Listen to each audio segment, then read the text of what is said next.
Hi, this is Garvey Campbell. You are watching Carnival Network. I am with the Calypso Epicurean, Ira Claxton. Ira, if my information is correct, was born in the USVI. Is that Yes, sir. correct? St. Croix, VI. Nice. Currently residing in Atlanta in the USA. Yes, Yeah, sir. hmm fantastic. You go by the alias of the Calypso Epicurean. Yes, sir. So before we get into anything, could you just tell us a little bit about that? The Calypso Epicurean is basically my brand. Speaks to myself as a Caribbean male Mm-hmm. and my passion of food and beverage, because the Epicurean, if you go by definition, is actually a love of food and wine, Mm-hmm. right? Okay. And the Calypso, me being a person who loves soca music, the Caribbean culture, I feel as though those two monikers were actually melded together can basically define who I am and my brand and what is that I'm bringing to the table. Fantastic. The other thing as well that I saw as well is that you're either associated with or working for the Caribbean Hotel and Tourism Association. Is that correct? Yes, sir. Yes, Okay. sir. Could you tell us a little bit about that? I mean, what this is going to be a bit of an education for a Right. lot of our listeners when it comes to a lot of these things that are going on behind the scenes, the tourism, the things that actually represent our islands and our culture to other people. Many of them aren't or haven't heard of these organizations that are actually, Right.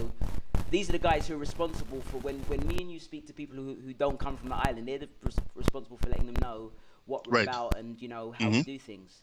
So yeah, Right. could you tell us a little bit about that? So the CHTA, or the Caribbean Hotel and Tourism Association, is actually based in Miami, Florida. Mm-hmm. We do about three different events during the year. There's a Caribbean marketplace. This year was actually in Jamaica, and that's basically any company that's doing business in Jamaica or in the Caribbean. But Okay. this one is actually based in Jamaica. It's been done in Puerto Rico. It's been done in the Bahamas and so forth. So it actually rotates differently, every year that we actually do it. Right. They also do two other events called One Chief and also Taste of the Caribbean. Now these two events are actually now together. So you Okay. have, while there's Chief, which is the hotel executives, on one side, there's also the Taste of the Caribbean. Now the Taste of the Caribbean is basically what I call my baby. And Okay. what is basically anywhere from 10 to about 14 or 15 teams annually. This event is actually going to be like the third week in June, and it's going to be in Miami, Florida, at the Hyatt Regency downtown Miami. Okay. So what happens? You have different teams, culinary teams that actually compete. There are teams such as from Jamaica, Puerto Rico, BVI, USVI, Wow. Suriname. Everywhere's Um, represented.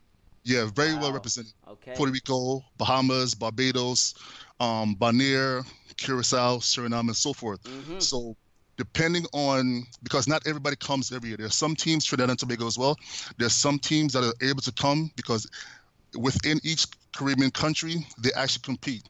So different hotels and so forth, the different tourism associations, Mm-hmm. culinary boards, they actually pick the people, they compete, they pick the people who actually represents the teams for the Taste of the Caribbean. Right. Each one of these teams, they actually compete in the best chef, best chef team, best chef, best overall team, Mm-hmm. best dessert, use of chicken, use of pork, and different other subcategories. Also, junior chef.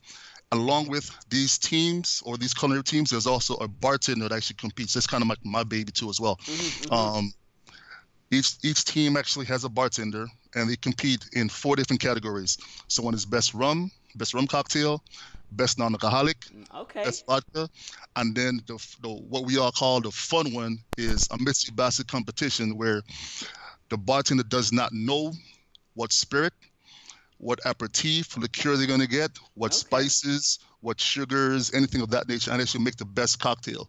So as you have a representation from the bar side, you have a representation from the food side, Mm-hmm. and they actually compete together as far as the teams are together, Right. and then they actually perform to see who actually is the best Caribbean, whether it be, like I said, best rum and so forth, but also best overall team, and then points also merge. So sometimes people also think that because it's a culinary competition and also beverage competition, that they actually kind of like beverage may weigh more than the food, Right. but it's still evenly weighted. So Okay. Okay. if your bartender is doing well and your team isn't, your countryman is not doing well, it can actually be an adverse effect. Right. So both sides go with each other. Have to be on point. Okay. Right, exactly. So that again is in the third week of June. So basically, that's what the CHTA Taste does. And like I said, on the other side, what used to happen, the chief event is primarily for hoteliers, Okay. um, tourism managers, anyone who manages a hotel, investors, things of that nature.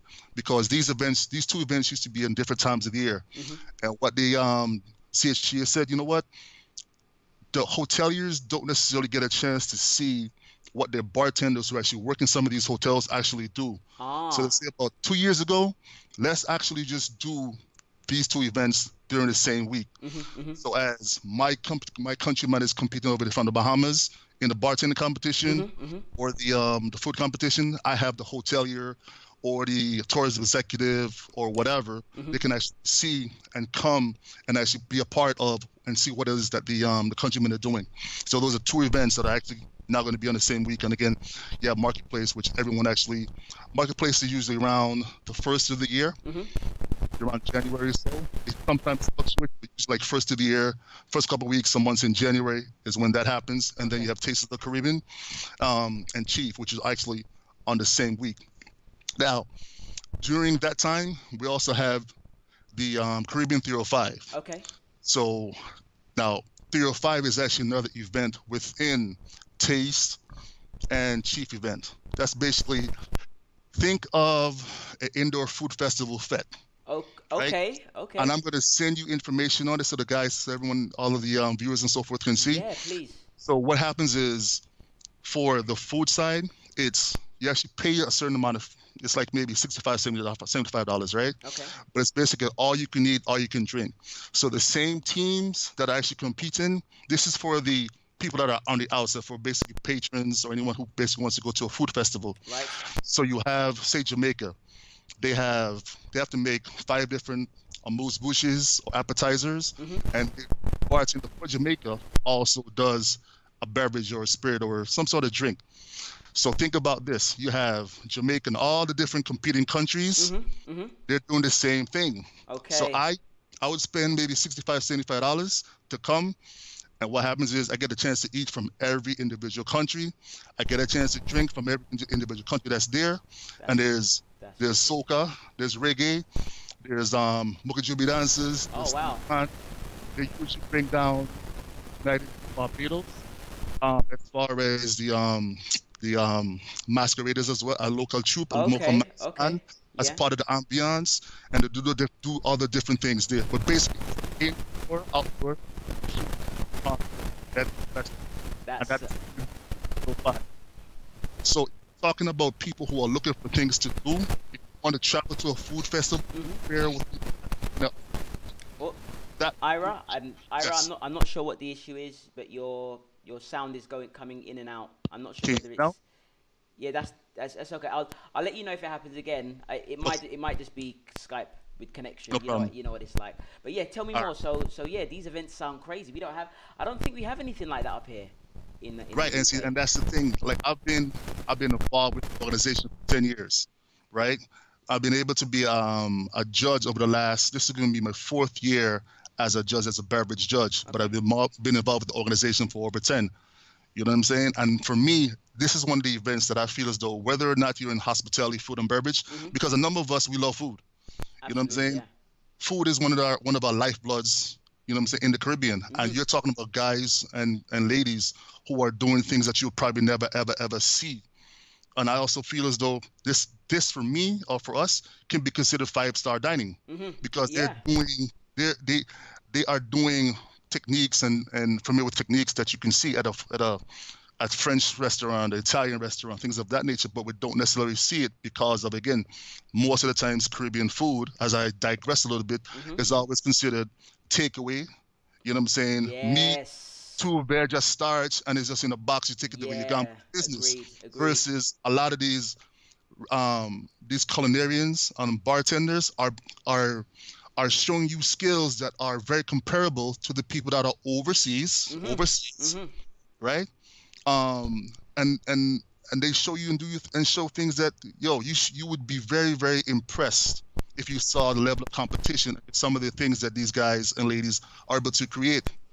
This coming from their mind. Again, you're talking about basic Caribbean staples, stuff that we know. Mm-hmm. You know what I'm saying? Whether it be ground provision, things of that nature, and Yes, they're yes. putting these things in cocktails and these things in food, and you think you're at a French or five-star restaurant. So why is it that Caribbean food on a tangent is not considered that? True. This is this is this is this is a part of the mind frame and mindset that I feel as though once you see that event, you come down, you see the event, you're there for the week or whatever, Mm-hmm. you're able to see what it is that we're able to do and what our culture has to offer. It's what you said there is so true about the whole fast food thing. I mean, I don't know if you heard you know Jamie Oliver. Yes. Okay, Yes. so I don't know if you heard about the controversy that happened fairly recently. I mean, no disrespect to Jamie Oliver. I love the guy to bits. One of the people that I know actually trained under him as a chef. Right. But recently, I don't know if you heard, he brought out it was a big kerfuffle over here. He brought out a new product, jerk rice. I think I did see that. Oh, you know, if you do a search on YouTube, I think you might be able to find some of the coverage that it got. Obviously, people were in uproar. I mean, jerk rice is just not a thing. What are you doing? And there was a whole. Go on, please. No, I was gonna say, you know what? Technically, Garvey, it could be a thing, right? Right?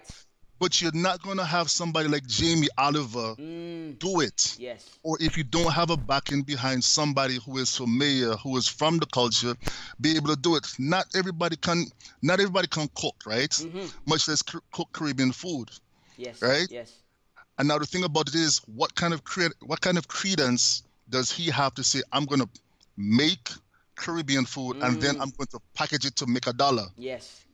You know what I mean? It's the authenticity factor. If I go make bangers and mash, right?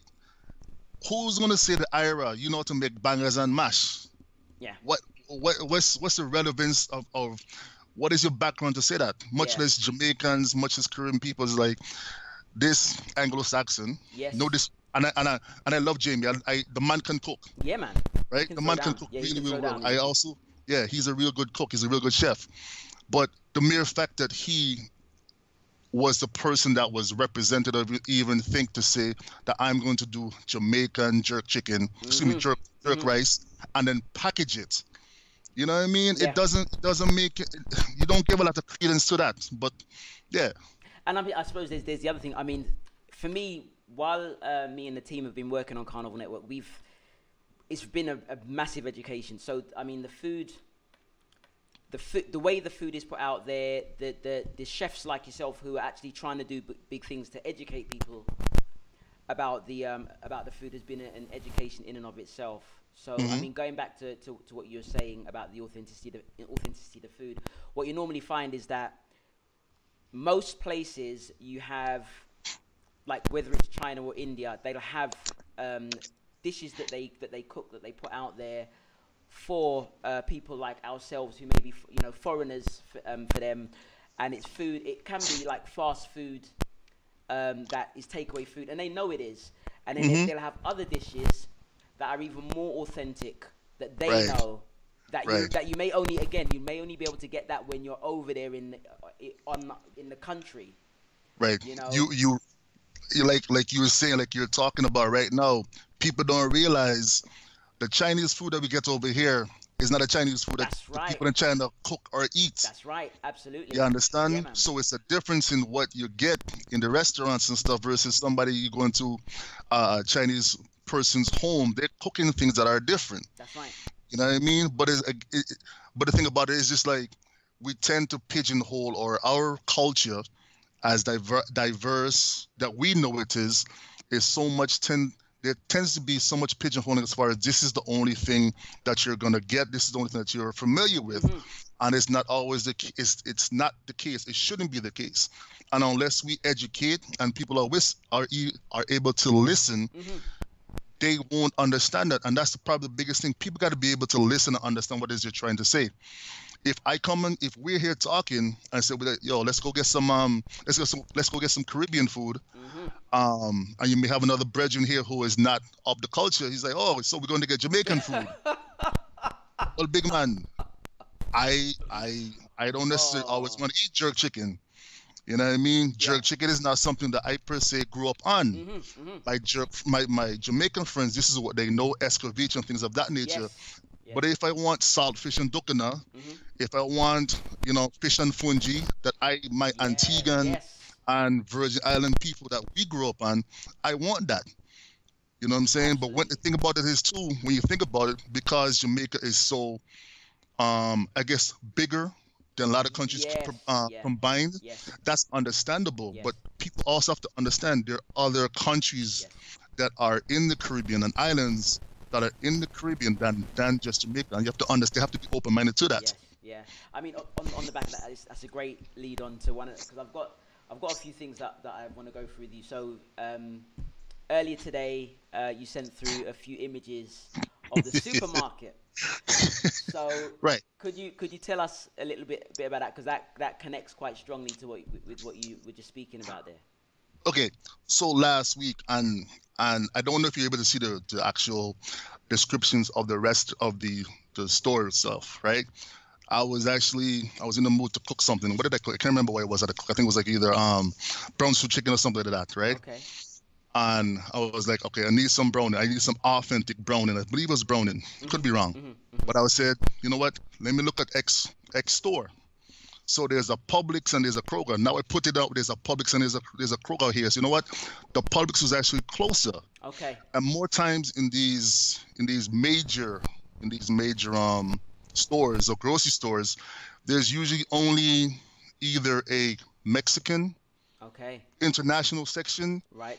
or potentially even a Jamaican section, right? Okay. So I went to ask one of the employees what it was, where this aisle was. Mhm. So I was happy, boss. I was so happy they had the aisle, right? They actually had a Caribbean section. Mhm. Mhm. Mhm. But if you look at the pictures, I look and I'm doing my little yada yada Yeah, yada, you're trying to see if I scanning. can find some browning, yada yada yada. So I look and I think it was Grace Browning. But Yes. then I saw Goya in one section, I saw Chief in the next section, Mhm. I saw Grace in another section, I saw Ocho Rios, and all of these things were mixed up. You know what I'm Right. saying? I also saw there's another Trinidadian company, I cannot remember, they make like Cuchela, um, which is basically like a Trinidadian spice. So things like apples or something like that. I cannot Yes. remember. Yeah. Yeah. My Trinidad friends would actually kill me if I don't remember where it is, right? Right. So this is like 3 aisles or 3 shelves of just groceries and different things of that nature. You Mhm. also have mojo, Cuban mojo, things of that nature, Mhm. right? Mhm. Sofrito, recaito, all them things. So I was very elated. I was happy that they had those items.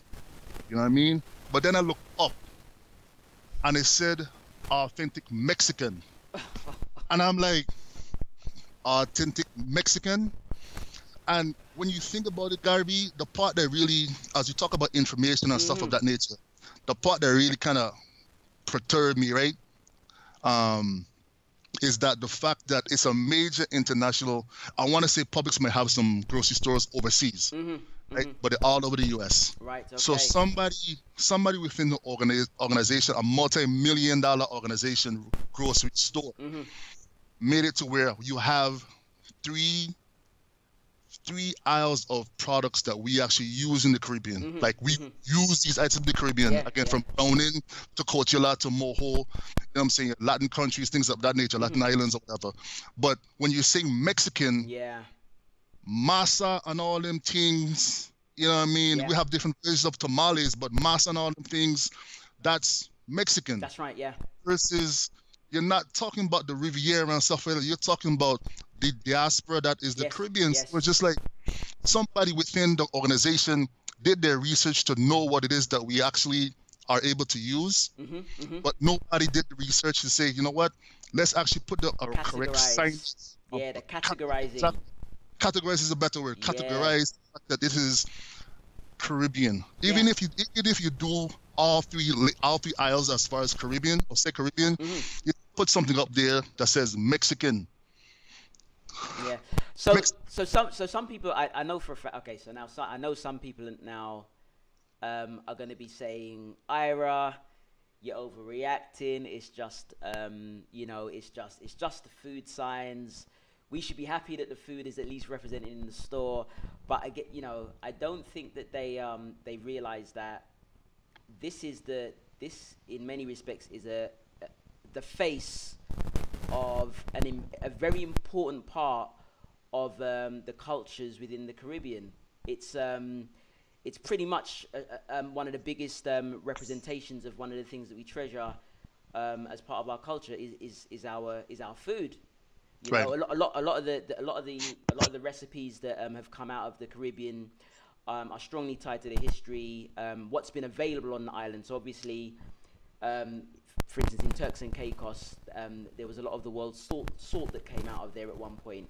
Grenada and Dominican Republic, I believe, Trinidad, they have chocolate that comes from their island. So a lot of Grenada too as well. Right, yeah. So a lot of the food. This is why the food thing for me has gotten even more interesting for me, because it's actually a reflection of what the natural resources of the island, how people were able to take those natural resources and create these fantastic dishes, the seasoning. So it's a big part of the culture, and a lot of people don't realize that, I don't think. And that's you hit on so many good points right there. A lot of times, this may be an overstatement. A lot of us don't necessarily come from, let's say money, right? So to be able to cook a plate of food and offer it and prepare it for your family, much less a stranger.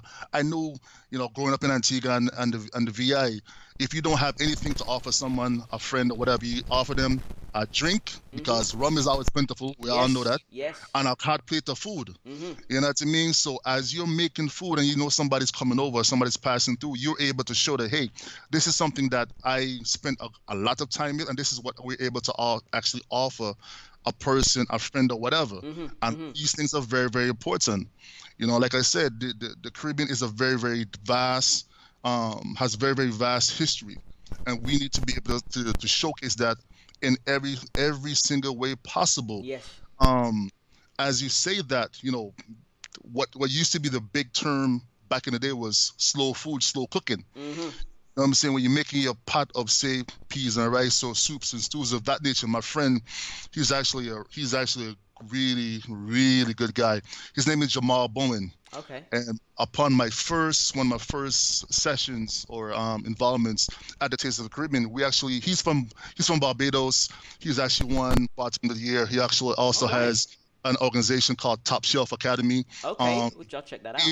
Yeah, definitely. He's great people. I'll see him again in June again. But we always talk about different things. But long story short, we actually had a conversation, because he's also a very big foodie. Right, we talk all different times about different food and things of that nature. But we had a conversation. I interviewed him previously, and we had a conversation about slow food, because this is about 5-6 years. Slow food in the U.S. across the world was now a big thing. Right. You know what I mean? People talk about organic and slow food. We were doing that in the Caribbean years ago, before these things are now monikers and catchphrases. Yeah. You know what I mean? Like you said, when you talk about oxtails, if you're cooking oxtails for 3-4 hours maybe, let's just say 2-3, right? Oxtails are not going to come out tasting good, tender, with the right flavor and things of that nature. And if you're not seasoning your food, cleaning and seasoning your food beforehand, that's what we do. Yep. If you're Caribbean, you don't do nothing if you don't do two things. It's clean and season your food before you cook it. You have a problem. I've got an embarrassing story to share. Because cooking in all honesty is not my strong suit, but I really got a massive appreciation for what must have been a lot of hard work and the evolution of the cooking techniques in all of the various islands, when obviously I started to dabble in cooking myself.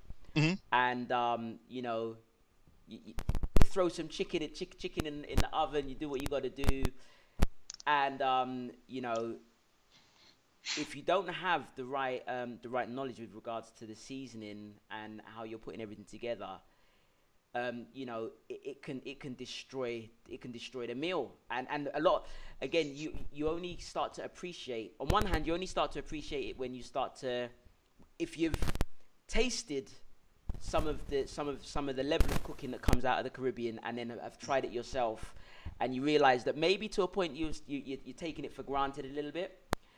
Right. And then on top of that, you start to then realize that, well, if that's the food that I grew up on, and then you've got all of these other islands that have got food that represents their own island that's slightly different dishes.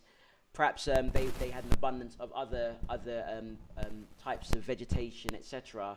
Right. You know, how great is some of that food going to be? So you start to gain a new appreciation for it. But you have to be open to that. You know what I'm saying? Like, I know, like we talk about, let's say, back to ackee and saltfish. From what I've heard and remembered a little bit, my mother and family have been saying that ackee used to grow in different parts of the VI and stuff like that. But Jamaica, ackee is plentiful. So even if some people are familiar with it, that wasn't something that I knew about per se, much less until I met or spoke to Jamaicans. Like, yo, boss, you never had ackee yet, ackee and saltfish. That's our, you know what I'm saying, national dish. Right.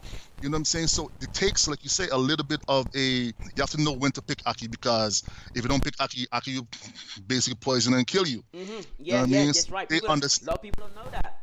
Right, so they know how to actually make the ackee and saltfish, versus to me, dukana and saltfish, fried fish and Johnny cake, you know what I'm saying, fish and fungi, which is basically cornmeal with okra, you mix it up, and you have some steamed fish or boiled fish. Those are things that I know about. Or what they call Johnny cake for me is what some people call bakes, fried dumpling, and the different variations. But like you said, all those things do need some sort of cooking technique. But at the end of the day, cooking is not something that is necessarily hard, but there's some basics that you should be able to do and accomplish as you're making food. Absolutely. You know what I mean? Absolutely. So yeah, we understand that there are different things that people are able to do across the Caribbean, but if you understand some basics, there's no reason why food shouldn't taste good. Yeah, if you're not cleaning and seasoning your chicken or your food, you know what I mean, how do you expect it to taste good? That's right. You know, you're bang on. So I suppose this moves me on to the next thing I'd like to talk about, because the culture of the Caribbean, I kind of get this sense that it's not being put out there and shared in a way that we can really be proud of. So and what I mean by that is, okay, so we have some world-class music artists coming out of the Caribbean. We obviously have most of the time we've got fantastic weather out there. We have the beaches. We have a lot of these obvious things as well. What you was talking about before with regards to people, you know, if your friend comes round, you offer him a drink and a plate of food. So you actually have the social side of things, the hospitality. So that's actually massive. When I've spoken to people who've gone to now, so more I may be wrong, but I think there are certain islands that are starting to lose it a little bit. But you go to some of the other small islands, or you go country in a lot of islands, and you get that hospitality. The people who aren't familiar with the culture, when they get that, it has a massive impact, because there's something about it that really that's the whole thing. It really makes you feel as though you're home. Right.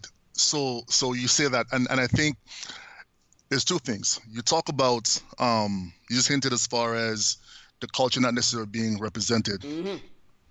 Right? Now, for me, in my thought process, no matter from this day moving forward, even from previously, I think you got to own certain things too. I don't think there are enough of us in places where we can actually, not saying that we're not, where we actually can make enough of a decision to say, hey, we're going to bring our culture forward. Not saying there are people that don't. Yeah, of course. But a lot of the people, like say, you have, what is it? Is it Bounce or is it Tempo? Tempo. Okay, yeah. Okay, so you have companies like that, right? In the Caribbean, you're familiar with Tempo. In other places, you're not. Let's just say in the U.S., you're not able. You don't necessarily know about Tempo. Yeah. And Tempo, if I'm correct, is 99% Caribbean programming. Yes. So that's right, they're able to show, stuff that goes on in the Caribbean. But if you don't have, if we're or they are not given the avenues or the opportunities to show that, hey, BET or whoever, CBS, I have content. Mm-hmm. I have content that I'm willing to show or broadcast on your network about this vast diaspora of different islands. We all know Jamaica, we know Trinidad, we know all these different people that come down to the Virgin Islands or different countries in the Caribbean. Mm-hmm. How about you give me opportunity to broadcast this on your station, on your station? Yeah. If you're not given the opportunity, you know what I'm saying, they're not gonna be able to see it. We're familiar with tempo. Yeah, absolutely. You know what I mean? We know what tempo is about. A lot of us, I ain't gonna say most of us, a lot of us know what tempo is about. It's Caribbean, it's Caribbean programming. But if we don't own those stations or whatever, we're not able to, or if we're not given the opportunity, we're not able to showcase this is what we actually are able to broadcast. And there are people in this United States, if not this world, who want to see that programming. So one, we don't own those things to actually broadcast that. True. Then we got to be able to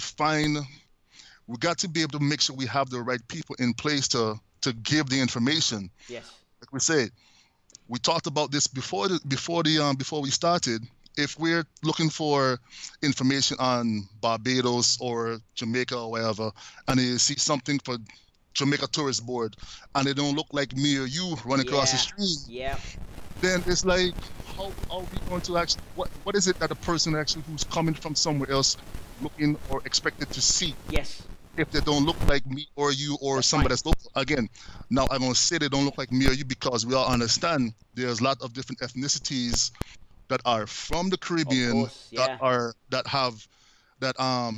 go back hundreds, if not generations. So they may be blonde, blue eye, yada yada, but they talk more patois than me or you. That's right. Yeah, agreed. But 99%, Chinese Jamaicans. Yeah. You know what I'm saying? Trinidad. You know what I'm saying? The Indian culture there, things of that nature.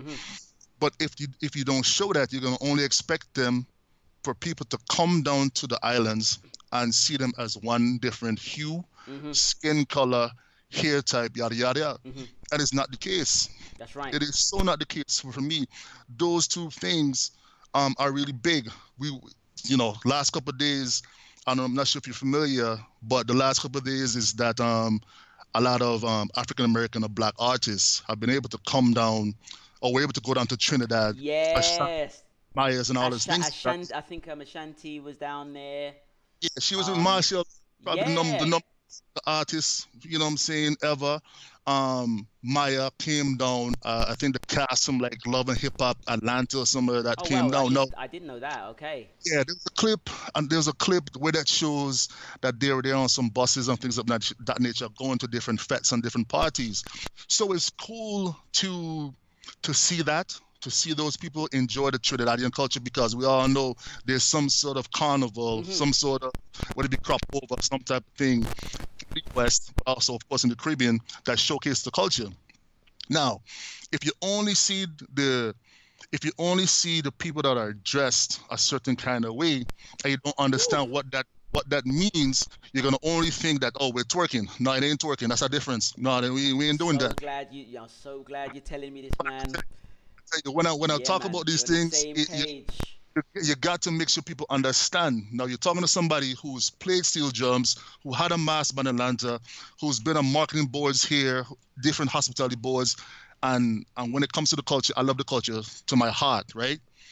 So when we talk about mass and you only see the girls or the people in the little bikinis, or people, and even old mass. Yes, I love old mass.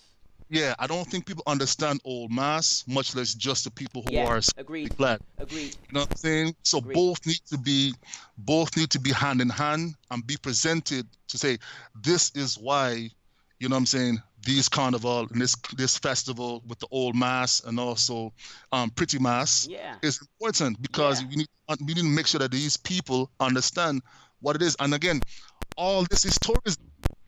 You know what I'm saying? If people are looking for things to do, I always tell people Carnival, if you don't know anything by yourself, Carnival is one of the things that can get you everything tourism related, because I am a person. Celebration, interacting with the locals, celebration, all of it.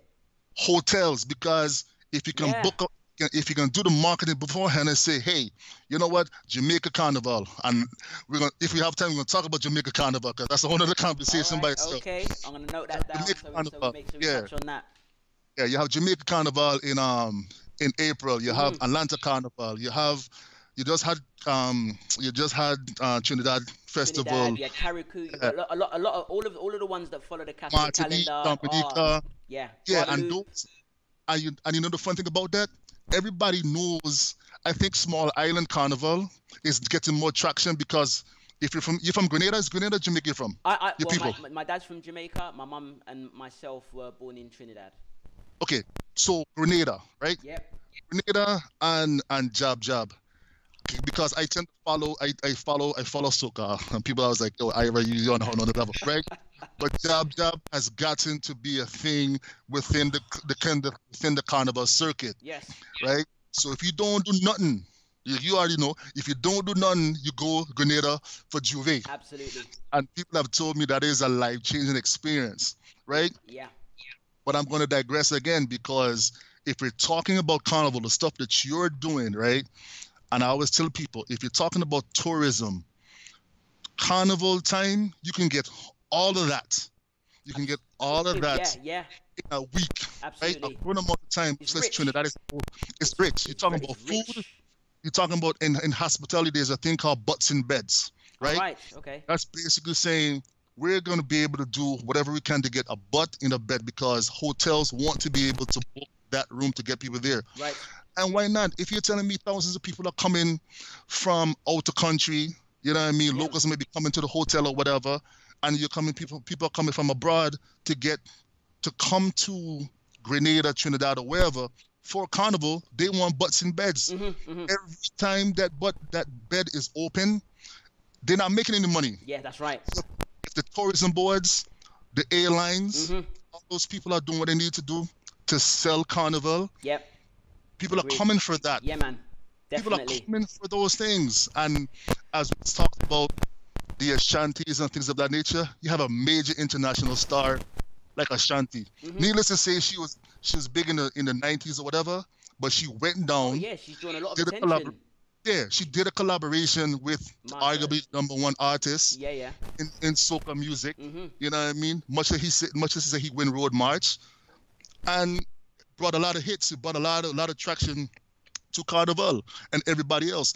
Now, like I said, you got to be able to say that they're not just shaking their butts versus there's a reason as to why you go to the fetes, as to why they're dressed up in the costumes, as to why you're jumping behind a band or doing a Monday mass or different things. That's all part of the educational process, which is the other part of teaching. Glad you said it, man.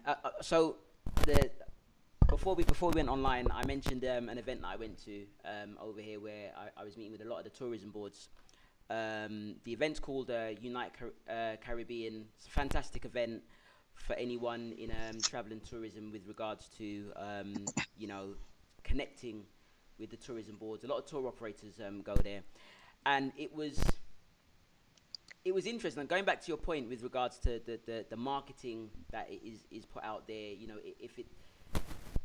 one of the reasons why me and the team started Carnival Network obviously was we would obviously go home, whether that was Antigua, Trinidad, Grenada, British Virgin Islands or wherever. And there were two things. One of the things was that we realized that the marketing that we were seeing wasn't reflective of the experience that we were having ourselves when we went home. So, tourism marketing, for instance, for India, China, places that have a really strong brand identity, they have a lot of the aspects of their culture reflected in their tourism marketing.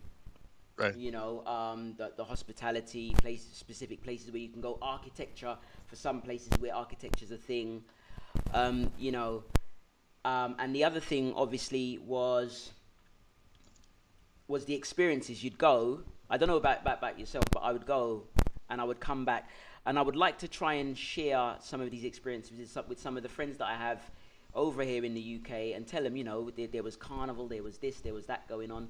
But their thing as well was obviously when we look around for where we can find tourism marketing, we don't see any of that reflected. Right. And this is an issue. So you know, this leads on where I'm going with this. Is I had a very interesting conversation last night with one of the ladies who's representing a Radisson Hotel in Grenada. Mm-hmm. And what we were talking about was a little bit about Grenada's success with its carnival, its growing success. It's really doing well. The jab carnival character is just it's really promoting and drawing a lot of attention to the island and its carnival spice mass. But she obviously mentioned that she has concerns of people coming during that time and leaving the island with the wrong impression. You know, the raunchy behavior, you know, them maybe thinking that it's associated with twerking and that's all it's about, and not coming away with an idea of why it is the way it is. So what I was telling her, and I suppose I'd like to get your input on this. My thing was that, so what I've seen over the past 10 years is Grenada's appeal has grown, because the pattern that we normally see is that there'll be a bunch of people, usually from the Caribbean, who will try out maybe another island or another carnival or another festival. It won't have been marketed. It won't have been put out there by a lot of the tourism boards. But because they know about it, or they've heard about it from someone else who's from another island, they'll say, "Yo, we're gonna go and check it out." They go and check it out, and normally what happens is they come back. If they've had a really good time, they'll hop on social media and they'll put that out there. And once they put that out there, other people now say, "You know what? I'm gonna go." And what I've seen, so that's happened with Carnival in Berlin. That's happened with Notting Hill Carnival. That's happened with definitely happened with Grenada. I am hoping that I see that happen with Antigua, because I love Antigua's carnival. For me, it's all about flames. It's all about the LA Crew, Lions Den. Yeah, man, Tizzy, the Lions Den. Oh my days! My family is Antiguan, so I used to spend time, and let me. Yeah, go on. When you talk about when you talk about those islands, it definitely lends to my heart, because we're gonna digress a second. Yeah, man. If you have the people who are familiar, the people that actually go to the different countries and actually experience the other carnivals are the best ambassadors that you can actually have. Yeah, absolutely. Right? The other question that you would have now is that whose job is it to do the marketing? Is it the carnival? Is it the Is it the carnival committees? Is it the tourism boards? Is it potentially, say, CTO, the Caribbean Tourism Organization? Because they're probably the biggest arm of tourism for the Caribbean overall. Agreed. They have a tourism week in New York. I want to say that's first week of June or so. So you have a bunch of different people who come in and actually, talk about their different individual Caribbean countries. So you have to figure out, like we talked about, whether it be, and CARICOM is different. That's more business and infrastructure. Versus, I think I would also say that they also do a little bit of tourism stuff. But you're talking about business infrastructure. You know what I'm saying? Going to different islands, things of that nature. That's them. So who are the people that you're going to talk to actually promote tourism? Who is it that we're actually looking forward to, looking to talk to? You know the people. But Joe on the street trying to say, "Yo, I need information about Carnival, about things of that nature within the Caribbean. Who am I going to talk to?" Now, me personally, I have so many people that always come to say, "Ira, I'm looking for a trip. I want to go to the Caribbean. Who what you do?" I've been lucky enough to meet a number of people, not only from the Taste of the Caribbean and other things that I've done, to say, "Hey, Jamal, I got X person coming down, take care of them, show them around." And they're usually say, "You know what? Jamal did such a good job. I may come back to Barbados," because biggest thing, people always want to go somewhere where they feel as though they're safe or know somebody. It's access. It's access. Access and information. The information has to be valid. It has to be pertinent. It has to be verified. You know what I'm saying? referral, me and you talking to say, you know what? One of the most powerful things out there. Hey, so it's like we have to think of ourselves as individual ambassadors. If we're really, Yeah. if me and you sitting here, right, and we understand some of the issues that are going on with the Caribbean marketing, we should be able to say, you know what? If anybody asks me about the VI, I'm either gonna tell them where to go or put them in contact with somebody Yes, in the it VI does. to tell them where to go and what to do. Agreed. That Definitely. that always do that, right? So it's not only on upon the marketing organizations, it's us, Yeah, right? it is. So, I mean, and this actually ties into where this ties really well into where I was going with my story, because what I was explaining to the lady that I was speaking to from the Radisson Hotel in Grenada was that she's right to have fears about people coming away from Grenada with the wrong impression. So one of the things that there's obviously I'm seeing happening in Trinidad now is we've all seen a change in Trinidad. There are people now who are going to some masquerade bands. There are some, they're not all, but there are some where they go, and the majority of people that they play in mass with is people who are coming from their country. They're not participating in the festival around a lot of the locals. They're around a lot of tourists. While at the same time, the rising costs of costumes are pricing locals out of the that out of is the where I was festival. about to go with that, and that's and we talked about. I think we talked about earlier about Jamaica's Carnival, Right. right? Okay. Yeah. And Okay. that's the thing. If you notice, like you said, all these different countries or whatever have been going, have over the last, let's say, 5 years. If not, people have not, if they haven't been doing it before, it's probably been big over the last 5 years, where somebody from Trinidad will go to Barbados, then they go to Carabana, then they go to Nottingham. Yeah. Keep getting that mixed up. Then they go to Miami, things of that nature. If you can't go to all of those, the Carnival hump, like you all know, there's certain ones that people say they're going to. They will go to those, but like you said, Trinidad is the ultimate. Yes. And like I say, these costumes, I'm not gonna name bands. When you're talking about people spending excess of $1,000 for a costume, $600, $700, $800 and more for a costume, it's like, how can you afford it? More times than not, a lot of people who are coming, if they're not local, are not going to be able to spend That's right. that kind of money in that. So what has also happened is that now, because a Barbados may be similar, or you have a mass man may going to different countries or whatever, doing different things, those prices may be a little bit elevated. They are. Based on Yeah. what they are. You know what I'm saying? Based on what they may have been previously. May or may not be the case. Yeah, Everybody's different. But right? when we go home, or when we go to another Caribbean island, or, you know what? Not even people who are from the diaspora, people who are coming to check out the islands, they too, a lot of the tourism boards say that the people are one of the greatest treasures of the island, and I believe I believe that the people, the culture, going back to the hospitality, the fact that I can remember going to Jamaica and having that experience of someone that I didn't know saying, hey, come down and sit down, have dinner with us and chill, man. I'll pour you out. I'll pour you out a little rum and something, and we'll sit down and chill and talk and lime and reason. And that's just a rich experience. You can't, over here in the UK, you can't really do that. You can't really buck up on someone you don't know, and within 5 minutes they're inviting you indoors to sit down and chill and talk and chat and really engage. I think you could. I think I think society has changed. I mean, Actually, yeah. You're right. You're right. Societies have changed, because when I was growing up in the VI or whatever, a lot of times my mother and then we will leave our door open. You know what I mean? Sleep and stuff like that, door wide open, and nobody gonna bother you. Yeah. Or it used to be like, hey, if you're passing, if you're walking down the street or whatever, you have to go to school. Like sometimes you still have to walk to school, and you pass Miss Anne going up the road, and you don't tell her hello, good morning, good afternoon. By the time you come back home, manners. By the time you that manners. By the time you come back home, you don't get a phone call. Yeah.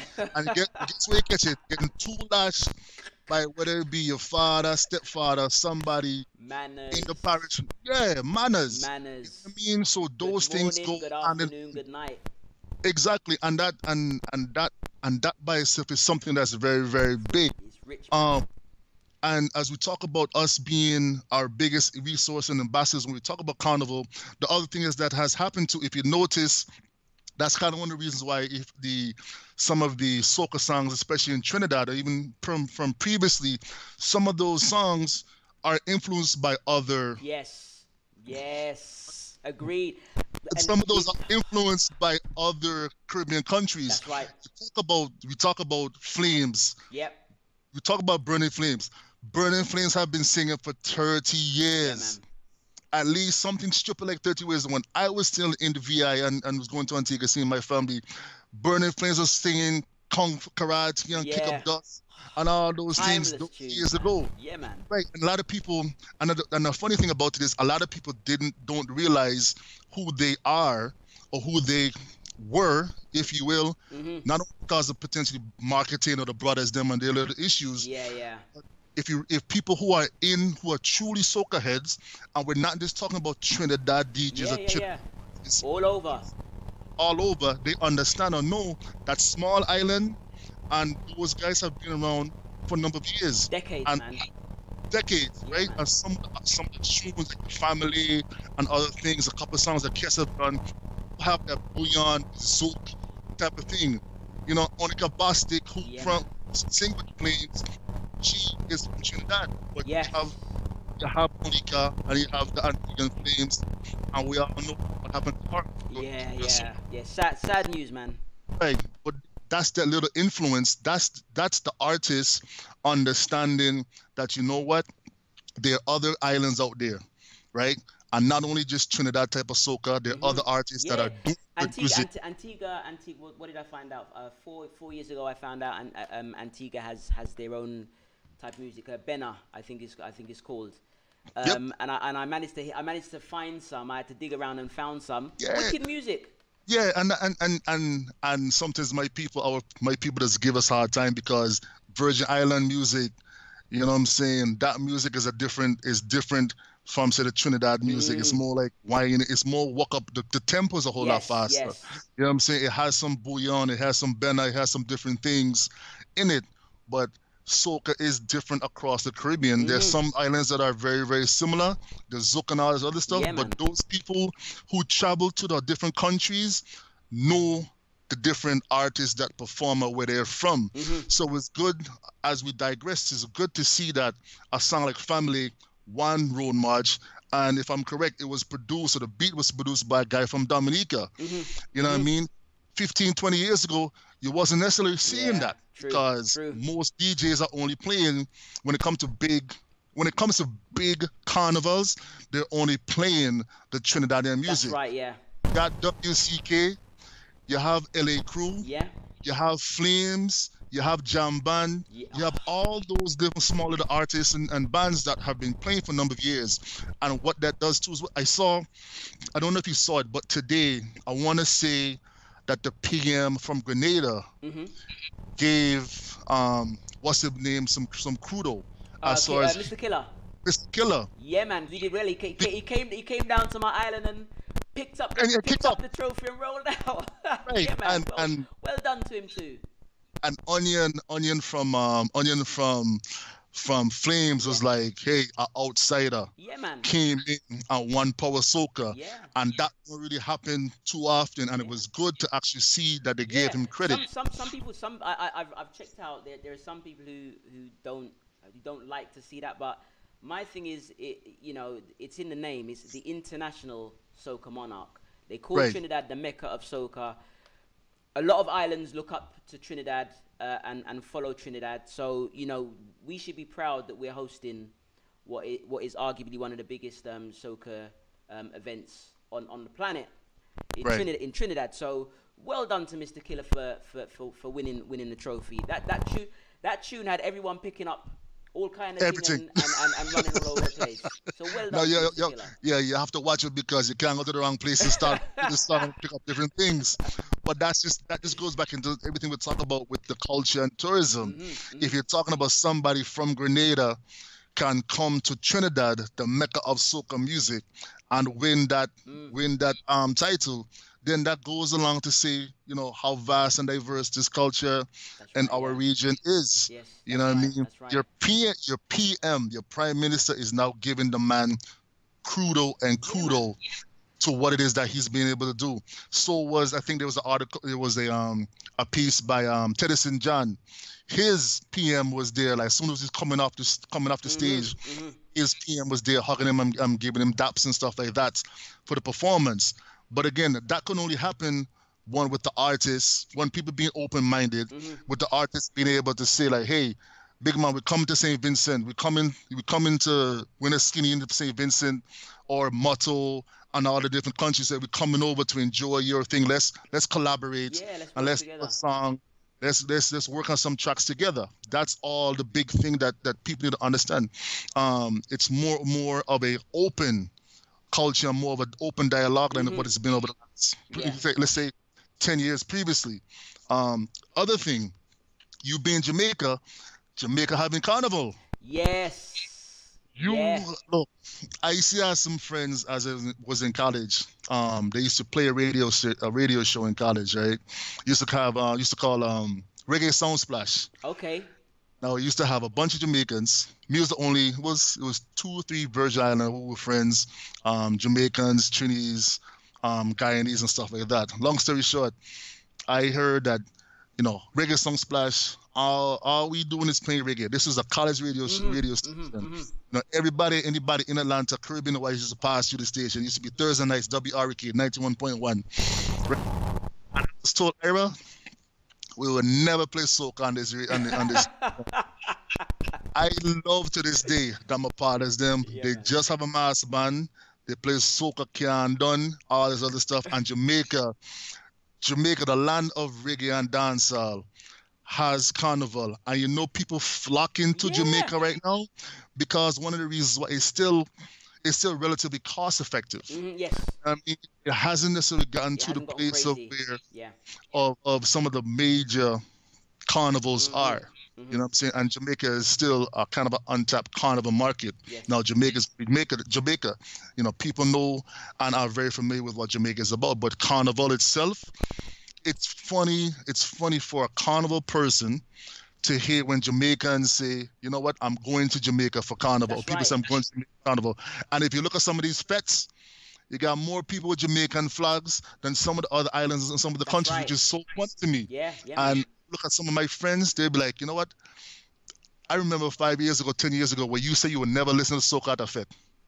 Or you never go to a soca fete. I ain't playing no soca. It's like some of them know more soca than me. That's right. That's Some of right. them just come back from Trinidad and say, It's Ira, you ain't go this year? it's I'm like, interest. It is interesting when we one of the you may have seen it. One of the messages we put out on Twitter was one of the stories which was basically showing that there were people in Trinidad. It's been happening for years. I don't agree with it. The whole carnival, getting the prices in Trinidad going so high that people are now having to take out loans to participate in their own carnival. yes, I don't agree with it. But right. when I put up the story that now you have Jamaican banks who now are Right. putting out carnival loans, and people are obviously taking out loans to fly out of Jamaica to go to Trinidad to participate, which I again I don't agree with it. If it's someone like me who lives in the UK, fine, fair enough. But the main thing I'm getting at is that they didn't seem to like that story. So Mhm. it almost seemed as though so in Trinidad, outside of carnival season, people love dub, which is basically what they call reggae, and they in Grenada they love reggae. Mhm. All of these different islands appreciate the music coming out of Jamaica from and other places in the Caribbean, where, as not all, but there are a proportion of Jamaicans who, for them it's reggae and dancehall, and that's Mhm. it.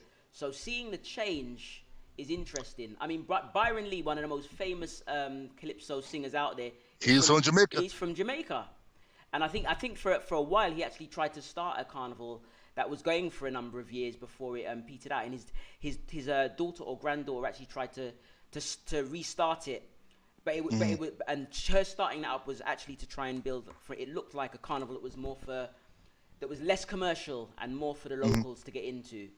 But unfortunately that doesn't look like it's taken off. But it's actually fantastic to look at how things have gone. But the thing about it is, it's bad, and it's sort of kind of positive that you have some major financial institutions that are able to do some things like that. I'll tell you why. You should never, to me, put yourself in debt for a party or things of that nature. I think you also agreed to that. But what people also understand and see is that Carnival can bring money. Yes, it can. It can to bring the country, a lot. Right? It goes without saying. It goes without saying. So if we understand that, yeah, granted, me and you are not going to be one of those people to do that, but banks are willing to to give loans for people to do that. If you can structure it a different way to say, hey, let's invest the money into, the butts in bed situation, giving grants to maybe start a mass band, or to put up a restaurant or something of that nature, to where people who are entrepreneurial can actually work around Carnival. Benefit. You know what I'm saying? To benefit from that is one thing, because debt is always bad. You know what I'm saying? They say the United States is at $23 trillion in debt. Yeah. Different conversation. But when it comes to one culture and things of that nature, an island like Jamaica, like you say, like we all know, reggae is reggae. I love dancehall out to this day. I'm an old school dancehall, old school roots reggae head. You know what I mean? But soca I love to this day. But the thing about it is, if you understand that Carnival can bring money with the costumes, with the liquor, it's something else to do. Not only just go to, say, a reggae Sumfest, some splash, or a dream weekend, things of that nature. And again, soca being the happy music, still kind of have the happy music type of situation. It may not say you're going to play it all year round, because again, Jamaica still is kind of relatively new to the soca market. But it's still something that can be done if you actually structure it correctly. Right, yes. I mean, you can make money off of that. Yeah, man. Which to me is what Jamaica and some of those other islands should be doing, if you haven't already been doing that before. But so I think, again, this is where I think the marketing is going to be really important. So as a lot of these festivals are growing, they are actually growing because the people who are on the ground going to the festivals are pretty much, they're the loudest voice. They're the ones who are actually bringing more people in. And the danger that I see, and that many people see to a point, is that it may get to a point where it's recognized for all of the raunchy behavior, all of the cheaper aspects of the carnival, which are important. They're enjoyable, but the issue I suppose I have is that it seems as though a lot of the tourism boards like the idea of their festivals and their carnivals bringing in people. My issue is that if they don't start investing in taking control of their marketing and being basically being the loudest voice, and putting out there the culture, so that they're the loudest voice, they're the loudest people marketing those festivals, they will, from my perspective, they will stand a chance of the messaging being changed and corrupted, so that people only now identify those festivals with the half-naked women and the rum, and not the cultural aspects that it's tied to. Right, but that to me, I'm gonna go into 2 points. That for me is getting the right people involved to tell the story. Yes. You know what I'm saying? You gotta have the right people involved to tell the story. Yeah, because I mean, sorry to cut, but because some of the people, not all of them, but some of the people in the tourism board, it was very interesting. I could tell there were people I was speaking to that they knew Carnival when they leave the office and it's Carnival time. Party.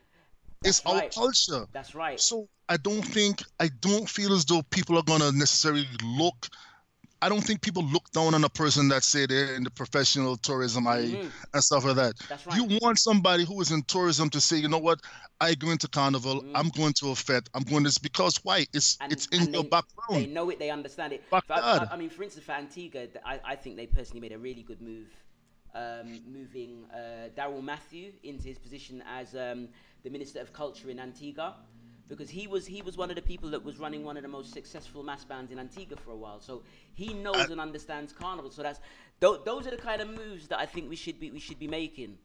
That's one. Those are the kind of moves. That's one. The other thing I was going to say, yeah, you're absolutely right. The other thing too is you talk about culture, you cannot, and I'm gonna get real personal.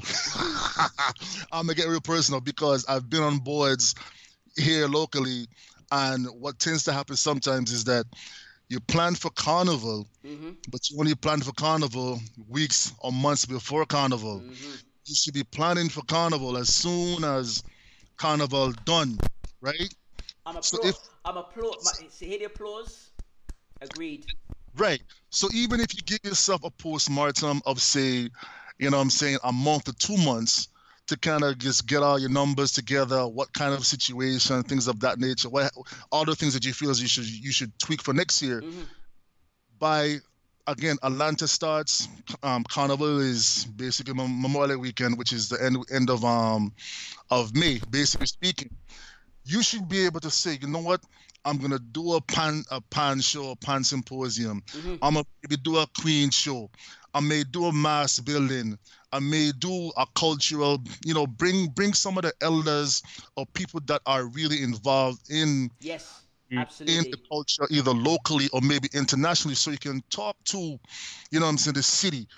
Because it's hard to get Carnival done per se locally versus now you're abroad, because the people abroad, as they see what's going on with Carnival, they may want to say, you know what, well, Atlanta does one, but you really want to go to a church to a Trinity, or you really want to go to the VI, or you really want to go to Barbados. So as you get a piece of what's being shown or portrayed up here, you want to be able to say, I can go back down to the Caribbean and really see what it's about.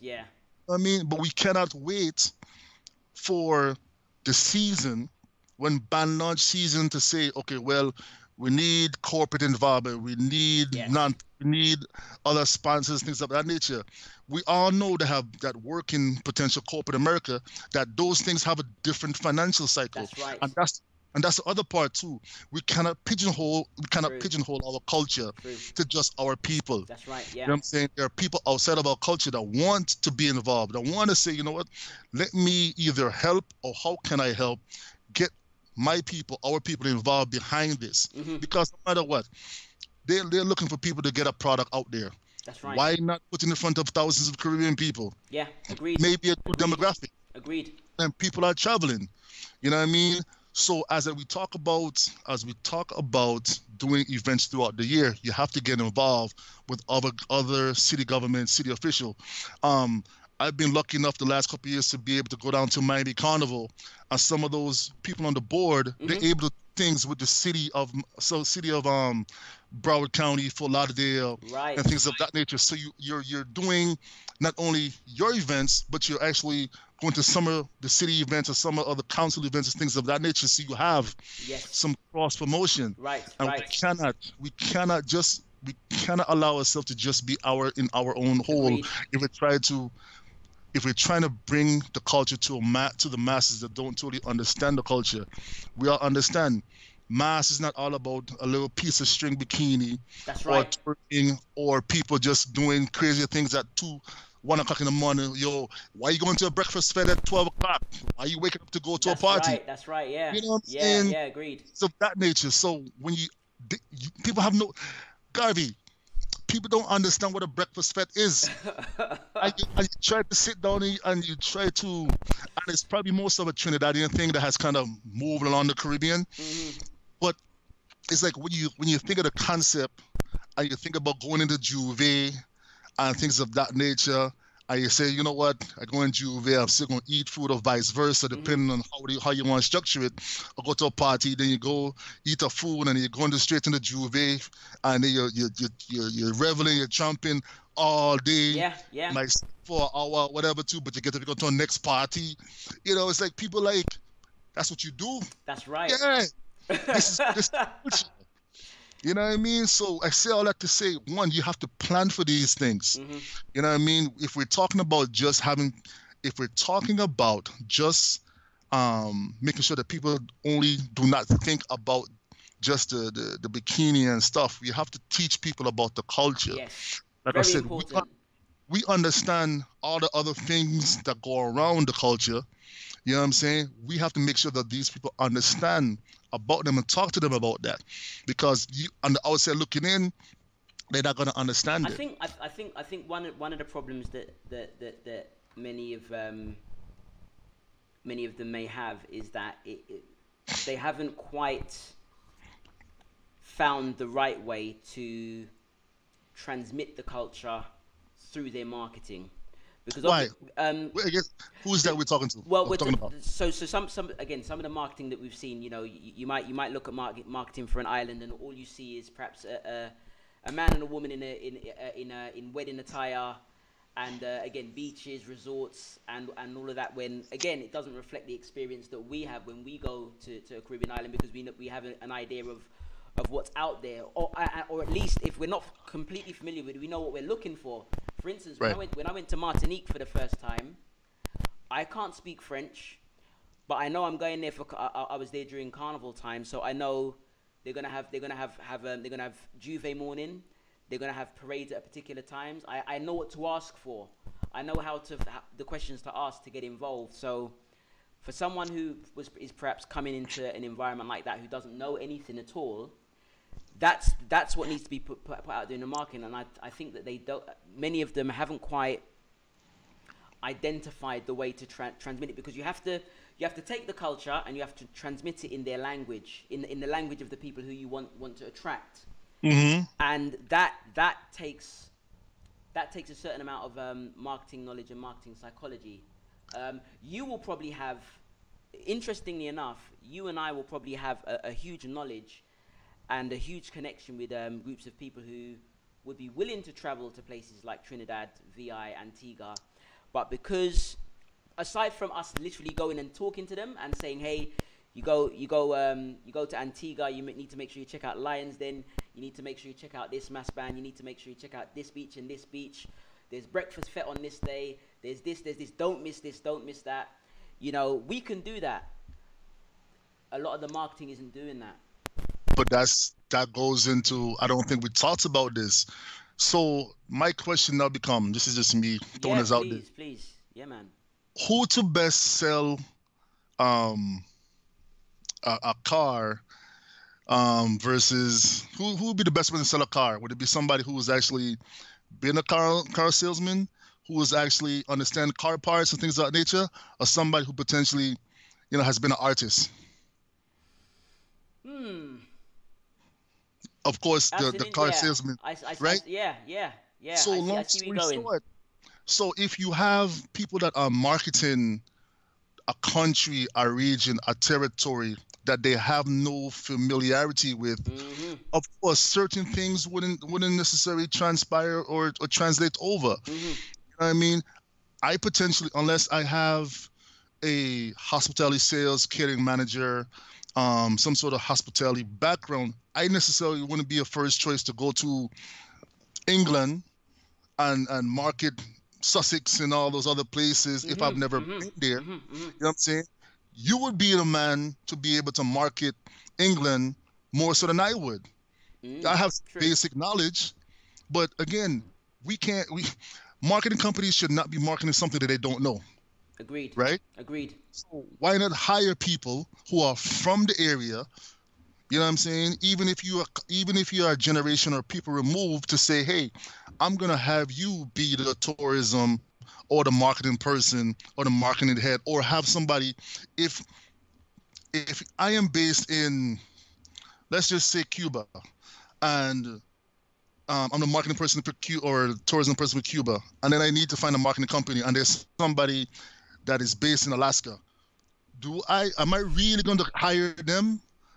Agreed. I mean, again, most of these marketing companies may or may not be in, say, New York or California, or whatever.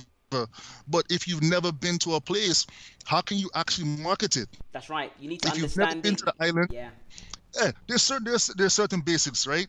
So even if I don't say that the person has been to only, say, the Virgin Islands or whatever, at least that person has been there. Yes. There's some sort of familiarity with a person who's been in a region or area or has some exposure versus somebody who's never been to the region, yeah. area, or whatever. Agreed. You know what I mean? Sat in an office. Right. They have the data. They have the information. They have the information, but they don't know what it feels like. They don't Yeah. know what the experience actually feels like. So, yeah. I could better market Atlanta than I would say Montana because I went to college here. You know what I mean? Right. I spent a good amount of time here. Now, a state is a state per se, but Montana cold. You know what I'm saying? Is there certain things that I've never been able to do nor see if I were to market Montana. So why is it that, say, the tourism boards, because it's potentially the PMs, the governors, the senators, or whoever that are over the tourism departments, to say, you know what, we need to market the country. Who are we going to get? Yes. To market the country. Now, I'll say all that to say, if there's a situation where they've already done their due diligence, and there is not a marketing company out there that's qualified, then you have to figure out a way to put the stuff together to be able to market the country. Agreed. You know what I'm saying? That's different than not actually finding or doing your research to say there's not a local Caribbean, let's say local, and then if we need to go international, we go international to somebody that has some familiarity with the region. Yeah. Different things. Yes. But if you don't look to say that there's somebody local or somebody within let's go region that can market the Caribbean. If you give me your stock information, what you want to put out there, I'm sure that there's somebody within the diaspora, even if you go to a Miami, that will be able to market or put the stuff together that you need to accurately showcase the Caribbean. Agreed. You know what I mean? Because if you're talking about Grenada, you're doing food, you're doing oil dung, you're doing potentially caracou, you're doing jab, you're doing some other stuff, and of course you have you have True Blue, whatever the other resorts and stuff like that there. Yeah. So there's something that you can do. The Caribbean has always been one for destination. So I don't think you cannot omit the fact that destination weddings are a thing. There's a bigger market for that. So you would want to say, okay, I can bring down, Mr. and Mrs. Johnson, and they may bring 30, 40 people with them to the destination. I did that when I went down to Sanders. My boy, like I said earlier, you know what I'm saying? It was him, his wife, and other people that went down. So yeah, destination weddings are a thing. So I think you got to have that piece. But as far as the overall marketing, you have to be able to portray that information with the right sources involved in it. Yes. To make sure they know and understand or have a feel for what it is that you're trying to do as a tourism board. And it's just like anything. If I come to your country, you know what I mean, I got to make sure that you're able to ask me the questions to find out what it is that brings me there. You have to have people that are competent, pertinent to be able to sell the country. Then you also have the product on island for somebody to say, you know what, I want to be able to do, you know what I'm saying, some of your local market. I want to be able to check out, whether it be Devil's Bridge in Antigua or something like that. We got to know the island, and you also have to have things there for people to be involved and want to be a part of. That's right. Yeah, it's not just activities. People, what I notice is that people, when they tourism now seems to be moving in a direction where people, it's not just that it's not enough for them to sit down on the beach or sit down in a resort. They want to know what it feels like to exist as someone, what the people are testing out different lifestyles. People are emigrating at almost record levels. There are people leaving a lot of built up countries and going and living in places that aren't so well put together. But it's because I think what's happening is people are now testing out different lifestyles in different parts of the world. So a lot of the people, when they get to go to any of the islands, some of the most interesting chats I have with some of these people when they're not from there is when they're able to describe how different the actual lifestyle is. They things that they wouldn't have perhaps enjoyed, that they ended up turning out loving, and you know, which makes them want to come back because they realize they can't experience it anywhere else on the planet.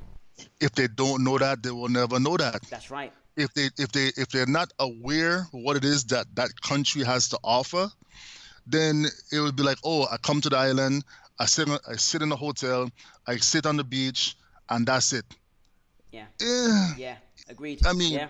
And most Caribbean countries have that. They have a hotel, yes. They have beaches, and they have the basic things. I mean, are you trying to go to a market? Or are you trying to go zip lining, which is something newer? But I mean, people like that. If you want to go feed pigs in the Bahamas or things of that nature, something different, you can't necessarily do that in the backwater in say Miami. You know, if you're from Miami or somewhere else. But these are different things that you have to be able to educate or tell people. You know what I'm saying? As you talked about, you know, a lot of people are leaving. I think the other things that we need to actually address is technology and innovation. Okay.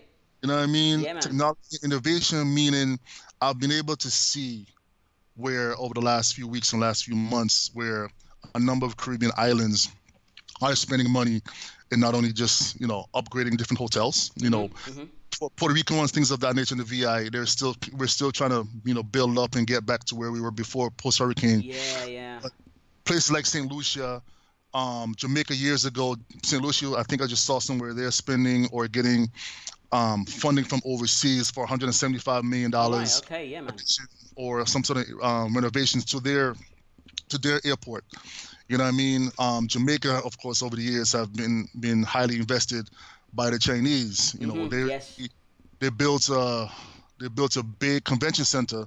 That was one of the places where Taste, the marketplace, was actually held this past year. So it's a pretty big convention center. So basically, you're doing different trade shows and things of that nature.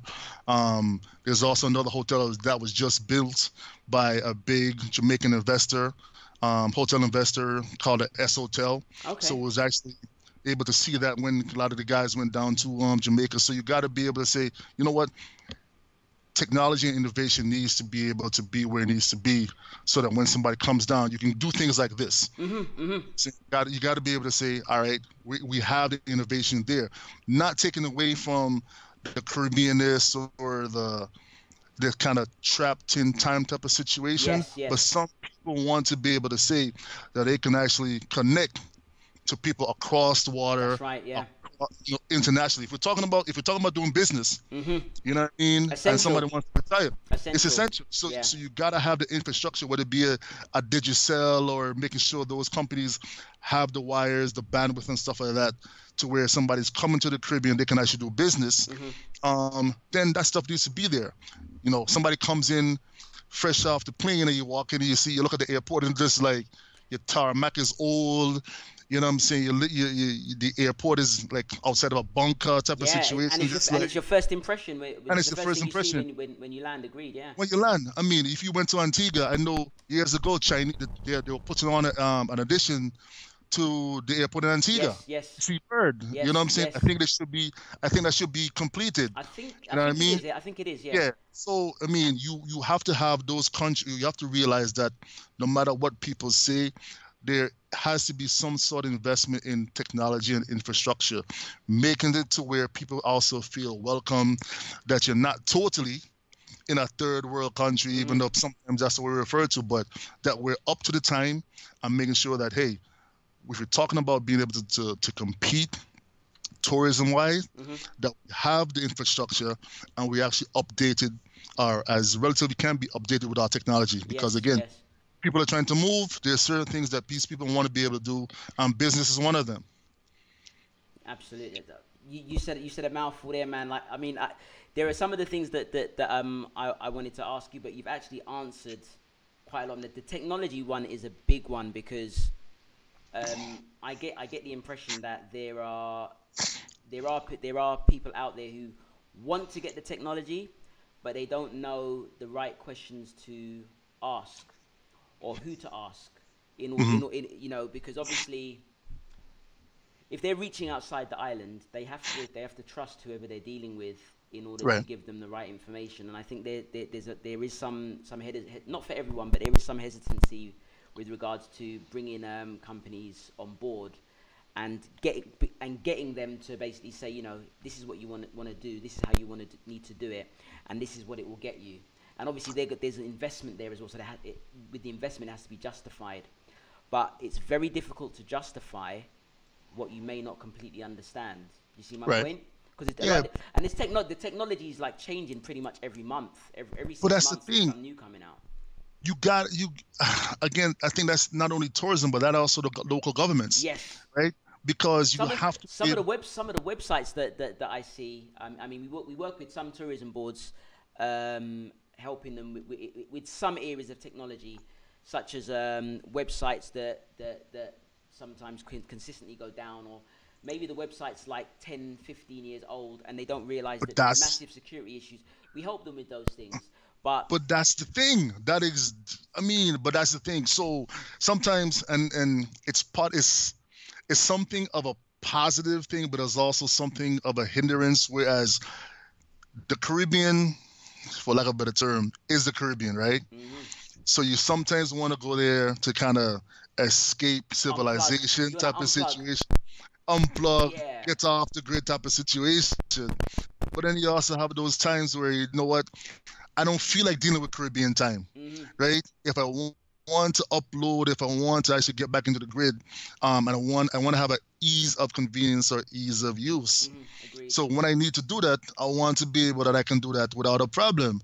So like we say, if tourism, if you don't have a CT or CHCA or something like that, and you have a tourism board, and you say, I'm going to go to a tourism board website, and you're going to look up for information, and then the tourism board is either, potentially one on dial-up, or they're doing some sort of old code, or the whole website don't look like it's user-friendly, then am I really going to want to necessarily go there? It needs to be able to compete on an international. It needs to look the way that the people you're trying to attract are accustomed to.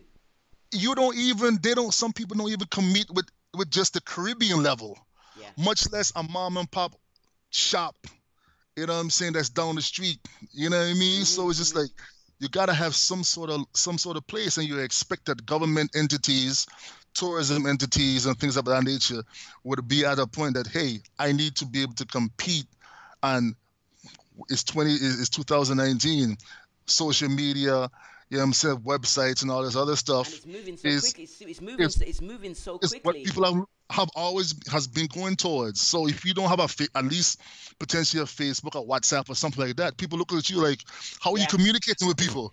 It's the same as when we were young and you didn't perhaps have a mobile phone. It's like, so it's like, how do you not have that? And like you said, doing business, if you look at a site and it's like, okay, well, I need to wire you some money, and you don't even potentially have like a what is it? Not even just a PayPal or something like that. Yeah. How actually think about now? PayPal is not necessarily the safest method to wire money or whatever.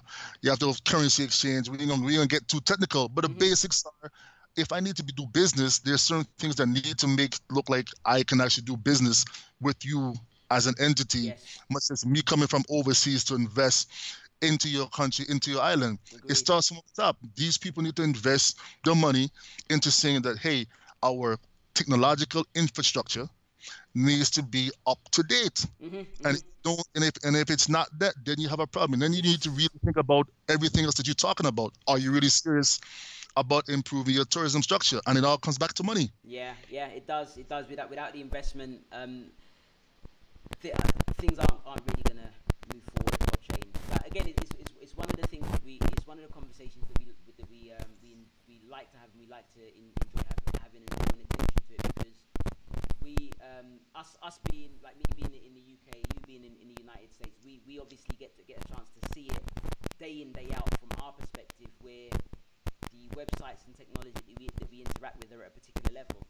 The Caribbean, if they really want to have the look and provide the confidence that international tourists would feel that, you know, that they're able to come over to the island, and you're going to have a certain level of infrastructure there.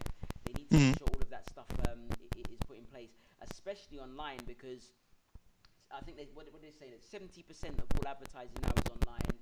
Most people now are, you know, when they're looking towards where they want to go, online is where they'll go. And if the first things they see look like it's as you were saying, a mom and pop business, they're not gonna feel comfortable booking their flight and coming down and checking it out.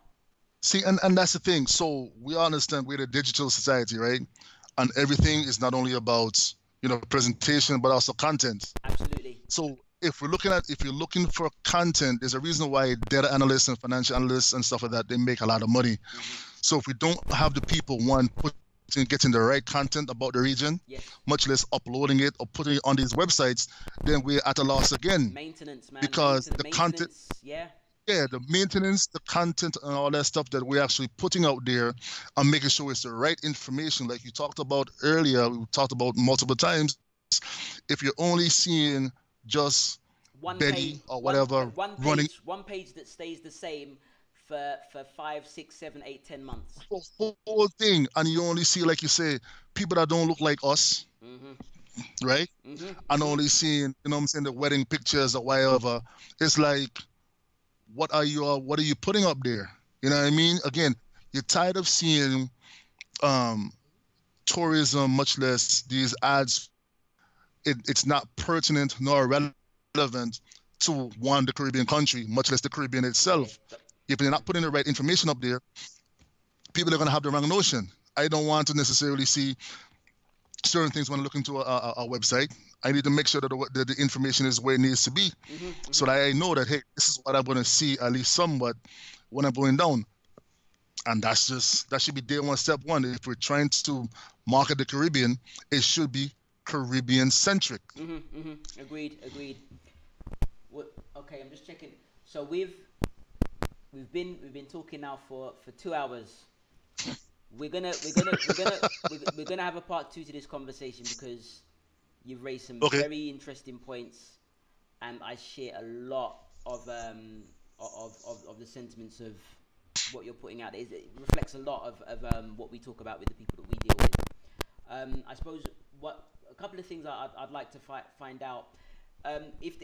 Aside from the things that you've mentioned, is there anything else that you think that the Caribbean can do, whether it's tourism, whether it's something else, that you think would help attract or make the Caribbean more accessible to people who aren't from there or don't have heritage from there?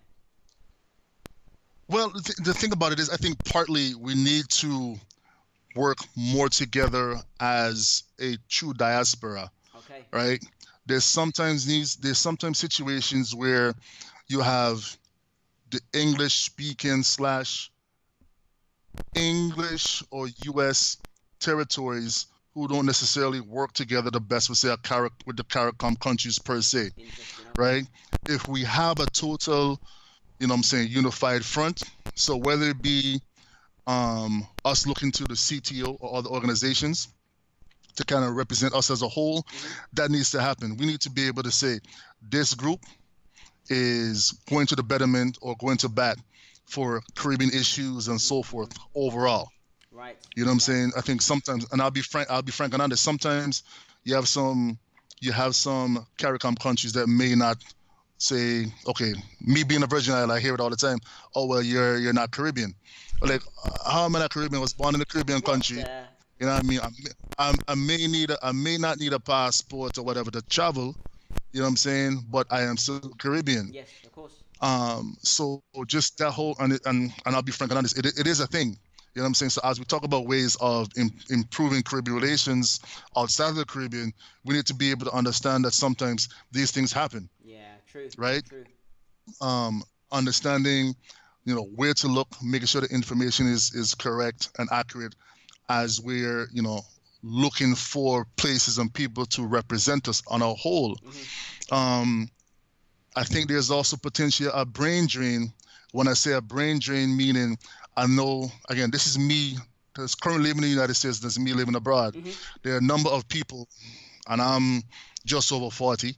There are a number of us that leave the Caribbean who potentially may not go back because, one, the Caribbean may potentially have a lot of people who are there who don't necessarily have their, let's say, betterment or best interest at heart. Hmm. Hmm. You know what I'm saying? Hmm. If you leave, you typically would leave or go abroad, whether it be go to England or whatever, United States, for betterment and better education. Hmm. I know for me, I would still love to be able to go back. At least Yeah. officially, I left, I left and came back. So if those people have left and are looking to come back, one, the people that are there in the Caribbean, you have to be able to understand and say, hey, this person is from the area, from the region, has family there. They have a vested interest to make sure that my country or our heritage is uplifted and Absolutely. kept to a high standard, Absolutely. right? And when I come back, I need you to be able to say that I am here or be open-minded to information that I'm bringing to the table or what I've learned. Like we Hmm. say, Hmm. Hmm. technology. Yeah. Yeah. If you're in Agreed. England and you go down to other countries and you say, hey, this is what I've learned as I've been away, and I want to be able to help you to present your country, your island, in a better fashion. And those people aren't able to actually understand that that is what you do because you have a vested interest. That's right. Yeah. We That's want. a We want. We problem. want to see it succeed. We want to see the whole of the Caribbean succeed. What? Right. So I'm. I I'm. mean, I'm not from I the. I I'm know we not. have to. I'm not from the Virgin Island, but I want to. I want to see the Virgin Islands succeed. I want to see Right. all of And all that's of my the point. islands. You I look, I like I said, I'm gonna go back to the taste of the Caribbean, right? The taste of the Caribbean and CHTA has allowed me to meet, see, and talk to some people that I would probably never have ever been able to talk to if I didn't, one, put myself out there to reach out to them, Right. right? I've been able to learn some things about some other countries and things of that nature. I got, like I said, Jamal has been like, yo, Ira, come to Barbados. I've been able to see my other friend Marv in the Bahamas. Hmm. You know what I mean? A friend of mine, Marsha, who works with the Culinary Federation of Jamaica. Okay. I've been able to actually help and advise them, you know what I'm saying, with their Taste of Jamaica festival that I've been a bartending judge for a number of years. And if I one didn't actually reach out to the CHTA, be involved in taste and Hmm. just have these relationships with these people who are actually making changes and making strides to bring their local product to a Caribbean, much less international level. Hmm. I wouldn't be able to have to be here to this day Mm. and actually be able to meet those people. So like I said, you got to be able to say put your stuff out there and be able to want to be a part of different things that are going on, you know what I'm saying, within and around the Caribbean.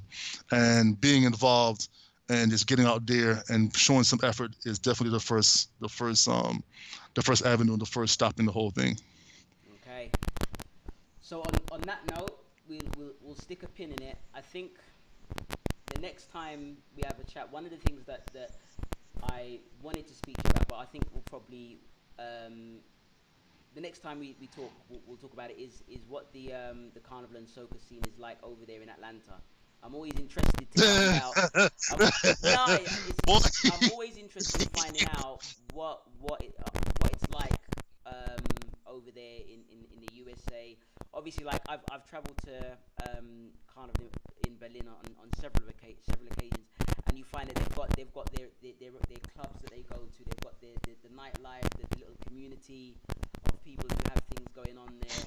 So I always like to find those bits of information out as well. I think it's important for people to hear because Definitely. we need to realize that we over here we can go to and take part in Carnival in Miami. You've got Carnival in Hollywood now. You've got South Carolina. Hmm. You've got all of these little carnivals and communities over here in the United States that many of the people over here in the UK and in Europe won't know about.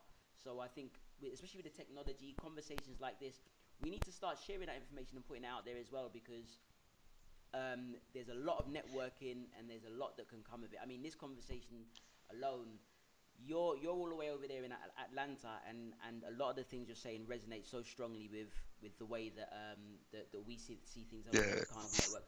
You know, the whole team. We talk about a lot of these things all the time. It's one of the reasons we put Carnival Network together.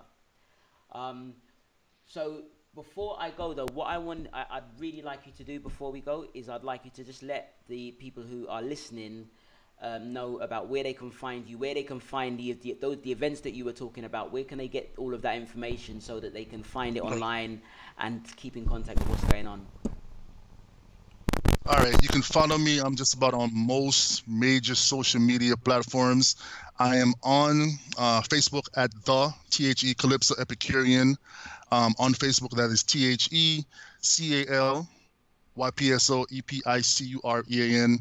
On Twitter, I am Calypso Epicurean. That's all one word. That's CalypsoEpicurean. I'm also on IG, again, at Calypso Epicurean. So basically, you can do a Google search and so forth to find me. As far as other events, I know I should be in Miami again this year for Carnival. That is usually around my birthday weekend. That is, if those people who don't know, is Columbus Day weekend. That's usually when Miami Carnival is. And the Taste of the Caribbean, like I said, the Taste of the Caribbean is actually a food festival on one side. There's also what I call a sun fun foodie type of event, which is Caribbean 305. And also, you also have the Chief event. I didn't talk enough about the Chief, and I'm gonna make that real quick. The Chief, again, is for hoteliers, executives, tourism people. If you own, operate, do any sort of hotel stuff, catering sales manager, asset management, things of that nature within the Caribbean, that's Chief on one couple days, and then Taste of the Caribbean the next couple of days. You can also find that information on not only my website, but also on my social media. I'll be putting up some posts. I'll also send you the links, Garvey, as well. Okay, yeah, please. But that is also, yeah, definitely. That's usually about the week of, it's going to be January 22nd to about the 26th, June 22nd to the 26th of this year at the Hyatt Regency, downtown Miami. That's Southeast 2nd Avenue. That's when Taste of the Caribbean is going to be, where and when. And also Chief, which is the Caribbean Hotel Caribbean Hospitality Industry Exchange Forum. What else? And I want to say that's about it. Also, Caribbean 305. Again, that is the food, fed, fun soca event. Again, tapas, carnival, band, soca, reggae, steel pan, just a big old fete for people that are basically big foodies and who want to party and enjoy Caribbean foodie culture and beverage. So I have all the information. I'll send it to you. Again, it's going to be on all my social media as well. All right, it's been massively interesting talking to you. I think Definitely. I've come away learning a hell of a lot. Please send through all of the information about all of the things that you discussed, the events, everything. I'm gonna make sure that it goes up. Yeah. One other thing. Yeah, sure, please. Yeah. Just want to big up a couple people. Yeah, man, go for it. Yeah. Jamal Bowen. Yeah, just a couple all Caribbean people. Jamal Bowen, Top Shelf Bar Academy. Marv Mix to Mix Cunningham. He's bigging up the Bahamas. He's the #1 bartender in the Bahamas. He's, one of the guys these are guys that I love talking to. We talk about different things, better ways of improving culture and actually showcasing food and beverage and so forth. Shauna Ramjaram, she's also out of Trinidad. Okay. She was actually she was also the female bartender of the year last year. See her again. We got a chance to head down to Taste of Jamaica. That was November of last year, and got a chance to just be a part of that and judging that competition. Marsha Grant at the Culinary Federation of Jamaica. She's again doing all of getting all the guys ACF certified, the Culinary Federation certified and things of that nature. Okay. So again, these are people who are in the Caribbean, in their individual countries, who are actually doing their best and putting best foot forward to basically bring the culture forward as well and bring them up to standards internationally, because we got a lot to prove. All right. Well, listen, all not now, but please send me all that information. We can tag all of the people that you just mentioned in so that they can see and watch this. Yeah. I'm also going to tag a few other people who I think this is going to be valuable to. This is obviously streaming, but we're going to have this recorded and go out via YouTube. Yeah, please continue. Yeah. Oh, lastly, sorry, Yeah, I sure, just man. remembered. Oh, Atlantis Carnival. Atlantis Carnival is Memorial Day weekend. DeKalb, right? Is it DeKalb? DeKalb County, yes. Right. I support DeKalb County 110%. Right. So that is, again, Memorial Day weekend. That is a Saturday of Memorial Day weekend. If you want that information, party information, I can get you that too as well. But DeKalb County, Atlanta Carnival, Memorial Day weekend. That should be the 25th. I'll send you those links too as well. Yeah, send it. Definitely. Definitely. Okay, Ira. All right. It's been an experience. We'll Boss. definitely talk more. Definitely. This is just Long overdue. This is just part one. But yes, sir. Wicked. All right. Well, listen. This is Garvey Campbell. I hope you've enjoyed this chat with Ira Claxton, the Calypso Epicurean. You are watching Carnival Network. Make sure you check us out: Facebook, Twitter, YouTube. This is Garvey Campbell, and you have been watching Carnival Network. Follow us on Facebook and Instagram at Carnival Network, on Twitter at CarnivalNet, and check out our website, carnivalnetwork.co.uk.